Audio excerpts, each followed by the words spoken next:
na-excite kasi ako na malaman ang gender ni Baby Tyrone. Kasi hindi ko naranasan kay Tyrone niya na magkaroon ng gender reveal. Wala nga kaming pera ng papa. X-ray ba yun? Oh, ay, ultrasound pala.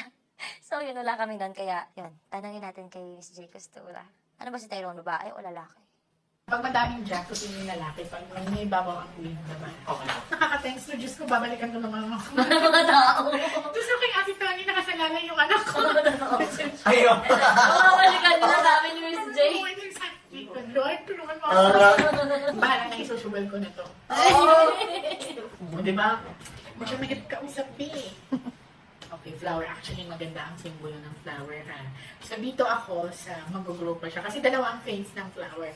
It's either tutubo siya or malalanta siya. So, of course, mas gusto ko yung yayabong pa siya. Oh my! Ang taas ng chances na lalaki.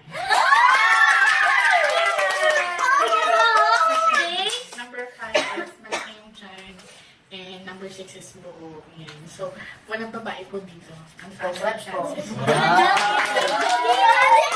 Kasabi ng namin kanina. Pero, no matter what the gender is a gift. Pero, ito, this is only a guide, ha? Siyempre, sobrang masaya ako kung lalaki si Baby Tyrone. Kasi may poprotekta kay Tyrone niya. Although, malayo yung age gap nila. Pero siyempre, iba pa rin yung minig pag nalaman ng kahit sinong, ay, may kapatid niyang lalaki. Ay!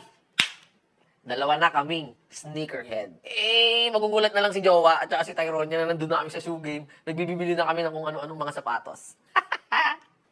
Ano lalaki si Tyrone? Oh my gosh, alam ko lalaki talaga si Tyrone. Okay, ikaw to, di ba, ate? Ay, married na ba? Okay.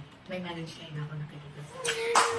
So, baka ngayong taon to or next year. Basta ito may marriage line na po ako nakikita sa kanya.